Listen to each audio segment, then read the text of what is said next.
Translation by Srila Prabhupada. Sri Shukadev Goswami said, Vibhishana, the pious brother of Ravana and devotee of Lord Ramachandra, received approval from Lord Ramachandra, the king of Kosala. Then he performed the prescribed funeral ceremonies for his family members to save them from the path to hell. After giving up the purport by Srila Prabhupada, after giving up the body, one is transferred to another body. But sometimes, if one is too sinful, he is checked from transmigrating to another body, and thus he becomes a ghost.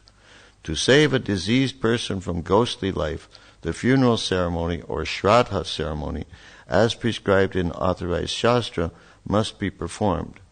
Ravana was killed by Lord Ramachandra and was destined for hellish life, but by Lord Ramachandra's advice, Vibhishana, Ravana's brother, performed all the duties prescribed in relation to the dead.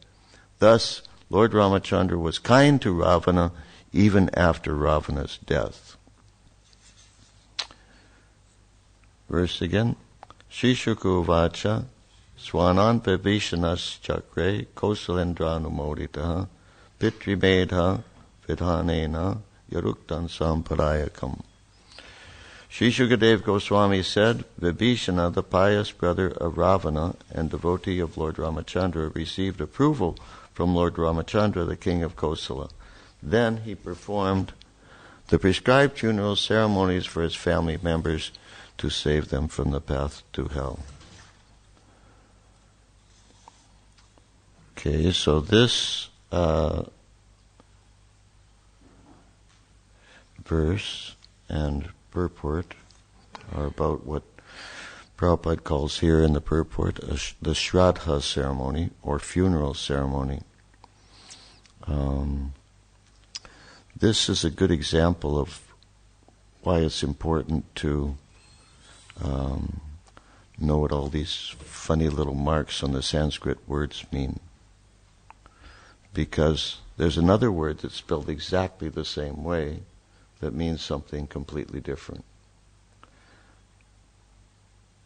Harigaropamu? Commentary? There's the word Shraddha with the long mark over the last A. It means faith. This is a different word. The long mark's over the first A. There's Shraddha and there's Shraddha. You may have heard that it's not all one.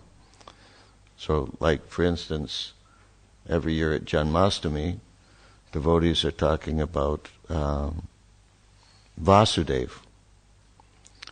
Or we have sometimes some theater about the pastimes of Lord Krishna taking his birth, and then there's Lord Krishna, and then there's Vasudeva.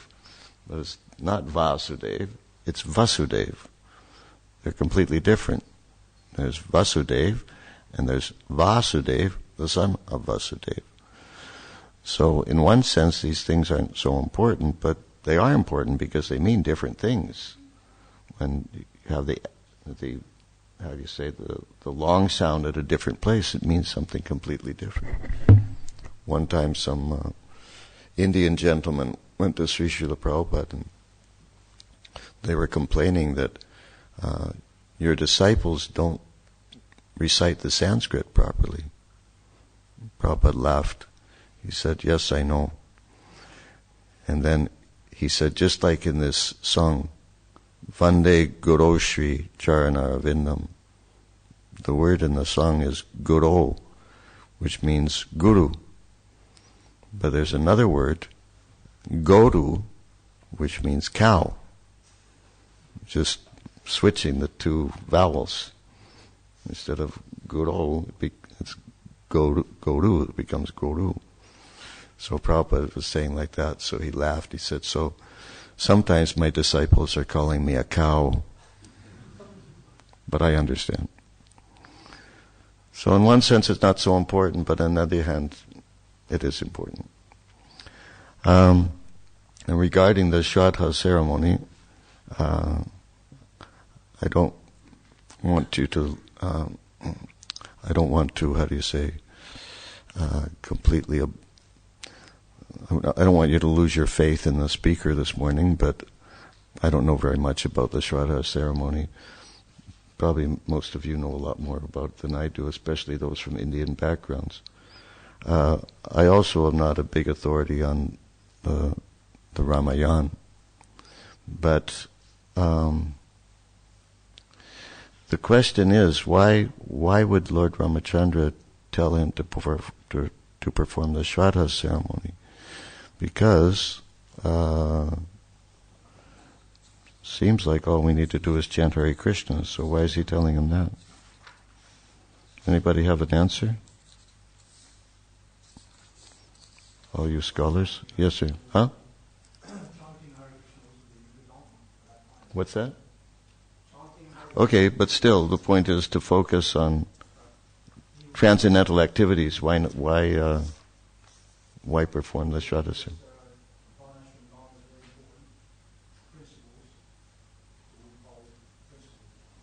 Yeah, it's part of culture. But, yeah, somebody else? Yes. Some of those present may not be along the transcendental platform, so they need the support of the lower platform to bring their faiths on. Yes, that's also an important point. Following the culture and, yeah. Yes, sir. I'm sorry?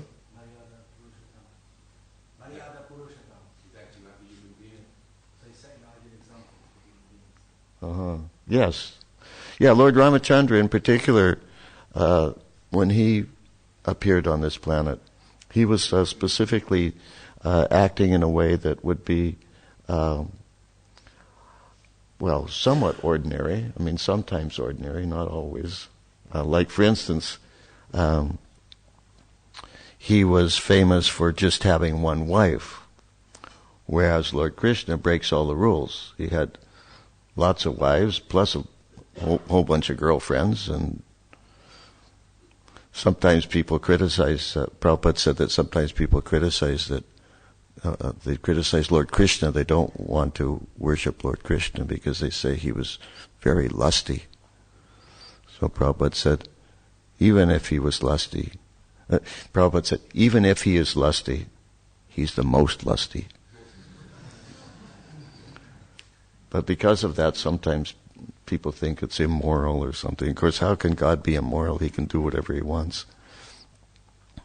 But Lord Ramachandra, when he came, he set a different kind of example. Yes, following all the sort of normal activities of a householder. Yes. Vishnu was also the crowned king, so everyone else would follow his path. Okay. Anything else?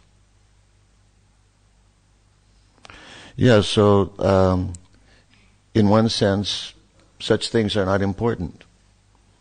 Devarshi bhutaptra ninan pitriyanan, how's it go? Nakin kuro nayan rinijarajan, sarvatmana yat sharanan sharanyan gatoma parahritya kartam. When one takes full shelter of Mukunda, the awarder of liberation, then he doesn't have any other obligations at all, any kind of obligations. Because when we come to this world, we have so many obligations. We're obligated to the devas, devarshi. Devas means the demigods. They're supplying the water and the sun and the wind and food, everything. It's coming from the demigods. So we have obligations to the demigods. Rishis. We owe so much to the great sages who have gone before us. Devarshi bhutapta. Bhuta means all living entities, actually, we're obligated to everyone. Apta. Bhutapta. Apta means relatives. You wouldn't have a body and you wouldn't be here if it weren't for your relatives, in particular your parents. Bhutapta. Ninan. All human society, particularly human society, we have to interact with other human beings, whether we like them or don't like them, but we have to interact with them.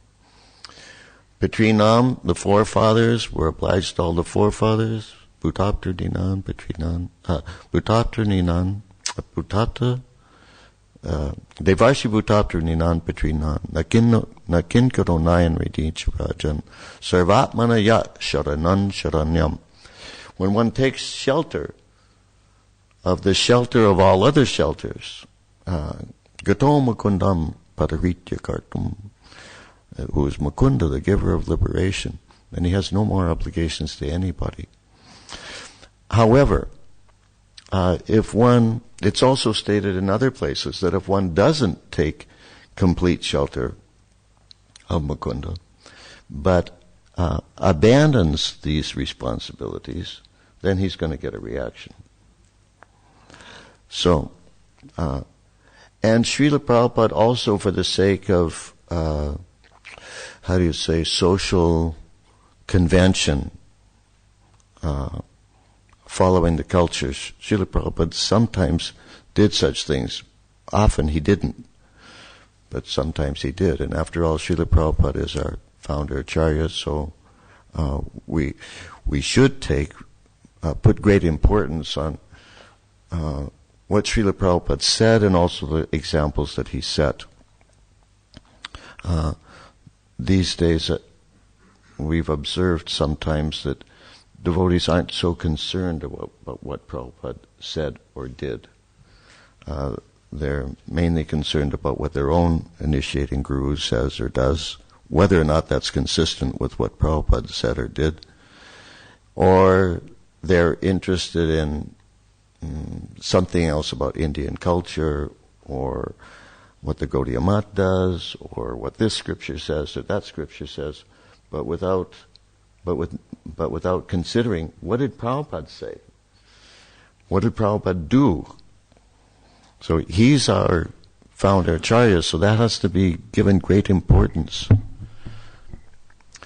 So Prabhupada showed both examples of neglecting social conventions, but sometimes following. For example, at the inauguration of Krishna Balaram Mandir in Vrindavan and the installation of the deities, Srila Prabhupada hired, I forget how many, it seemed, I think about 15 Brahmins, local Brahmins. I was there, I remember some of it. And the reason was so that the local people would take seriously this temple. I thought it was kind of humorous seeing all these different Brahmins, because they all had different kinds of tilak. Some had shaved heads, some had long hair, some had shaved heads, some had shaved head with a mustache. And the only thing I remember about that they had in common, all of them seemed to have a big belly. I noticed it. Don't tell them I said that, but I just happened to notice. But anyhow, Prabhupada said that although they were being hired to perform the ceremony, but Prabhupada also commented, he said, actually, we don't need this. Because at the same time that the ceremony was going on, there was also Harinam Sankirtan. Prabhupada said, all we need is Harinam Sankirtan to install the deities. We don't need all this other stuff. But in order to be accepted socially by the local people, then therefore Prabhupada did that. But he also set other examples. For instance, I was present at the anniversary of Srila Prabhupada's disappearance this was in Durban, South Africa, 5 years ago. And my godbrother Shamlal Prabhu was speaking there. Any of you know Shamlal Prabhu? He used to spend a lot of time, he used to spend a lot of time in England, but that was years ago. Anyhow, he was relating how he was born in Mahadyuti, actually. He didn't mention whether his family were Vaishnavas or not, but I presume they were Vaishnavas. I don't know. But he joined the movement when he was 17 years old, and he was living in the Calcutta temple. And Prabhupada was there. And he got the news that his father had left his body in Mahadyuti. So he went to Srila Prabhupada and he asked him what I should do about this, because the family members want me to come back for the funeral. And but I'm scheduled to go in Sankirtan. So they had some discussion a little bit, and Prabhupada finally said, I think you should go in Sankirtan. So these are two different, very different examples.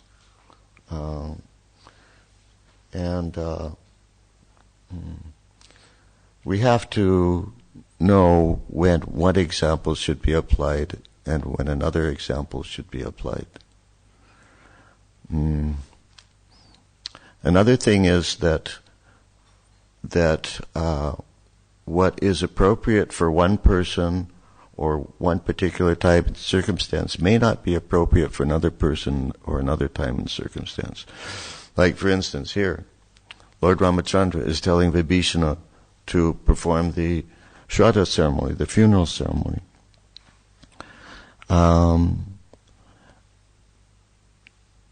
But that does not necessarily mean that that's what we should do. Like, for instance, here's the example. Prabhupada to Shamlal, telling him, forget it. You don't have to go. Go on Sankirtan. So Lord Ramachandra's instruction to Vibhishana is not necessarily meant for us. It may be, it may not be. But what we should be concerned about are the instructions given to us by the founder Acharya of ISKCON. So, like, here's another example. Let's say Narada Muni told Dhruva Maharaj to chant Om Namo Bhagavate Vasudevaya, right? So, a person might think, well, yeah, here's Narada Muni. He's one of the 12 Mahajans, and he said to chant Om Namo Bhagavate Vasudevaya. So, I guess that's what we should do too. Why are we chanting Hare Krishna? We should just chant Om Namo Bhagavate Vasudevaya, following the footsteps of Dhruva Maharaj.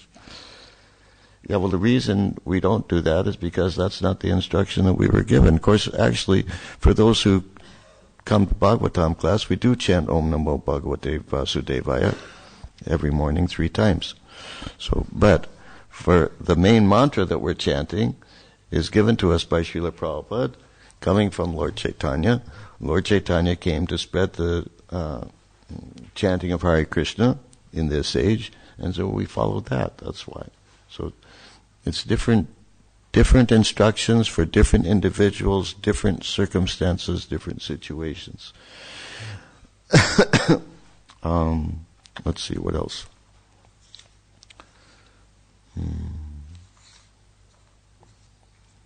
Srila Prabhupada comments about this system of,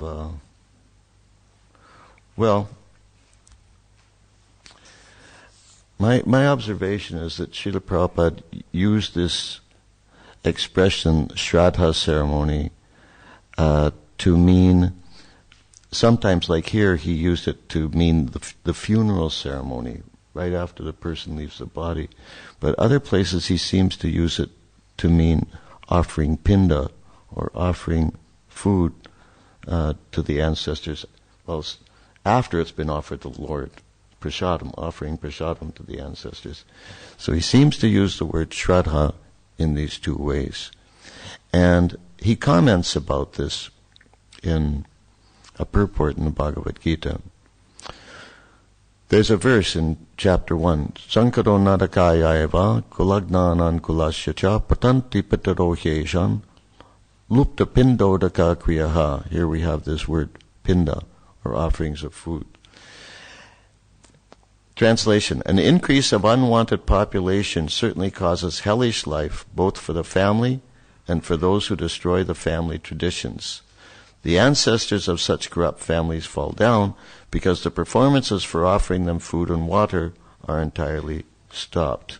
So this is one of Arjuna's arguments to Krishna, why he shouldn't kill his family members. So Prabhupada explains in the purport, According to the rules and regulations of fruitive activities, there is a need to offer periodical food and water to the forefathers of the family. So, he's saying that this is according to the rules and regulations of fruitive activities. This offering is performed by worship of Vishnu, because eating the remnants of food offered to Vishnu can deliver one from all kinds of sinful reactions. Sometimes the forefathers may be suffering from various types of sinful reactions, and sometimes some of them cannot even acquire a gross material body and are forced to remain in subtle bodies as ghosts. Thus, when remnants of prasadam food are offered to forefathers by descendants, the forefathers are released from ghostly or other kinds of miserable life. Such help rendered to forefathers is a family tradition, and those who are not in devotional life are required to perform such rituals. Pretty clear. He says those who are not in devotional life are required to perform such rituals.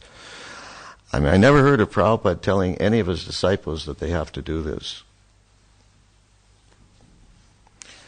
One who is engaged in the devotional life is not required to perform such actions. Simply by performing devotional service, one can deliver hundreds and thousands of forefathers from all kinds of misery.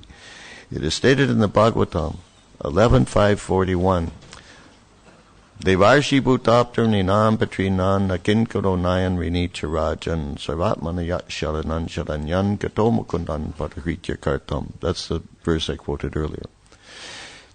Anyone who has taken shelter of the lotus feet of Mukunda, the giver of liberation, giving up all kinds of obligation, and has taken to the path in all seriousness, owes neither duties nor obligations to the demigods, sages, general living entities, family members, humankind, or forefathers. Unquote. Such obligations are automatically fulfilled by performance of devotional service to the Supreme Personality of Godhead. Now, why was Prabhupada putting something like this in one of his purports? It's a very strong statement to make. So, obviously, his readers are not going to be completely transcendental personalities. Yet Prabhupada is giving this statement. So, as far as I can understand, because his mood seemed to be to get people to focus, especially his disciples, to focus, just focus on Hare Krishna. Chant Hare Krishna, study Bhagavad Gita and Srimad Bhagavatam in particular, and go on Sankirtan. So, obviously, if one,